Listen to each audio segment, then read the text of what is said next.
Always great chatting with my next guest, Steven Peterson, who's finally back in action. He's going to be taking on Chase Hooper at UFC 263 on June 12th. Steven, what's going on, man? How are you? I'm great. How are you, James? I'm doing well, but I'm not on a hike. I think this is a first for me, is doing an interview while someone's been on a hike. But I don't blame you, man. The weather looks great over there. I'm normally driving or something. I'm just like always doing something. So this is like one of those things where I don't have to be in an office to do my job. So it's cool that I can, just go about my day and let y'all in on a little bit of my day. No, I love it. Why not get you in a place of nature? You're going to be in a good mood and all that. So it's good with me. I know it's been a bit since we've seen you in the cage. We sort of talked about that off the top. I know you had some injuries. What was keeping you out of the cage last year? Because you didn't get to fight. It's been a while since we've seen you in there. Yeah, originally I had surgery on my left elbow. I shouldn't even say which elbow, but it's all good now. Throughout my whole career, I had been dealing with this lingering injury, and I had told these doctors, like, I swear it feels like there's bone chips floating around in my shoulder. And they're like, no, you have some bone spurs on the end of your elbow, but they don't think that it would be in the actual joint. And then after dealing with it for so long, and I got stem cells in it, it's like nothing was working. I finally convinced them to take a real good look at it, and they realized, there's large bone chips in there. And what was happening was every time I'd block a punch or extend my jab, it would jar those bone chips in between the joint, which caused all kinds of inflammation and really kind of tore up the ligaments in my elbow. So I was in constant pain. It was hard to throw those punches. And I'd say the real hardest thing was sleeping at night. It just throbbed all the time. So finally went in there, got it fixed, and never been better, honestly.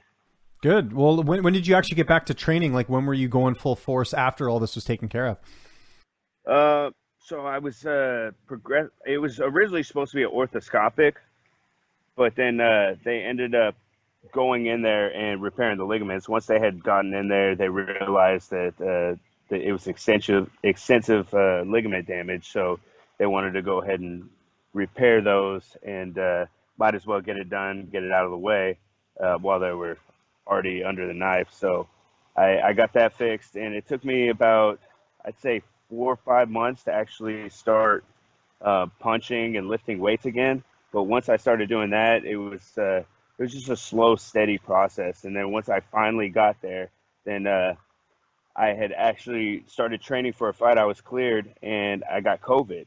And that was, that was about Christmas time. It was on Christmas. My sister had got me a, deodorant or a spray. And I took a smell, and I was like, is this a joke? Is this supposed to be, it's supposed to smell like something? And she's like, yeah, it smells really good, actually. And I couldn't smell it. So then I realized I had COVID, and pretty much my whole family got it, and I was about 5 weeks out from when I was supposed to fight, and that kind of put a wrench into things. And I still planned on fighting, and went back and kind of went balls to the wall in training, which led to me getting another injury. And luckily it wasn't too bad. It was a minor tear and something else I'm not going to mention, and then got that fixed up, and now I'm back to 100% and ready to get back in there and get back to work. Yeah, and you got a notable opponent here in Chase Hooper. Were you excited to get him? Because he's built a pretty good popularity. He's bit of a following on social media, and he's a guy that it seems like a lot of people want to fight. Yeah, man, he's got a lot of following, and that's a big thing. It's like I've been fighting for 13 years, and I don't have a following like that. The kid came in the game with a big following. He's got so the UFC is really behind him. And he's making as much, if not more, money than I am. So that's a big thing for me. I want to get in there and prove that I deserve that pay. I deserve that following. And that's exactly what I plan on doing. He's obviously great on the ground. You're really good at striking. Is this a typical striker versus grappler match, or is there anything else you're looking at here with the style matchup? Yeah, that people don't know about me, I guess. I've gotten a reputation for being a striker in the UFC, which is pretty cool, but I didn't start that way. I used to be the kid pulling off these crazy submissions back in the day. So it's kind of come full circle. I've wanted to like round out my game because I originally just started off as a brawler, and then I learned some jiu-jitsu, and it was like I was catching people in these submissions, and then really been focusing on my striking ever since I fought Leandro Higo. Yeah, it's definitely not your typical striker versus grappler. It's your complete martial artist versus grappler type matchup. Fair enough. No, fair enough. That's why I asked the question. Training camp, who are you mainly working with for this one? Your gym's on a roll, by the way. Morono's big win a couple weeks ago over Cowboy Cerrone. Like, it seems like the morale's good right now. The morale's good. We have our typical ups and downs, but we're having a really good year, and we plan on keeping it that way. We plan on getting a lot more big wins. We all want to be ranked. That's the first goal. And for those of us that are ranked, they want to get in the top 5 and obviously get a crack at that belt. So for me, my next goal is to get ranked. And I think going in there, taking out Chase Hooper with style will be a good statement to make for a ranking. It's all about how you finish, how you take these guys out. If you can go out there and finish them, then that'll definitely set you apart. I've been, like I said, fighting for 13 years. I got almost 30 fights. It's about time I started making some noise and making a run for the belt. I only got so much more time in me. I'd say less than 10 years, I'd say, but definitely on the back end. As far as training partners, shoot, I mean, Fortis MMA, we got 18 guys in the UFC now, and I'd say 40 pros. I used to say active pros, but it's kind of hard to be active these days, aside from the UFC. So these guys trying to get these extra couple fights and get to the UFC. Stephen Wynn, who's coming off a real big win for LFA, he should definitely be in the UFC. So he's been helping me out a lot for this fight. And then a lot of the jiu-jitsu guys, got to be a little nicer to them. But those guys are a really big asset for me.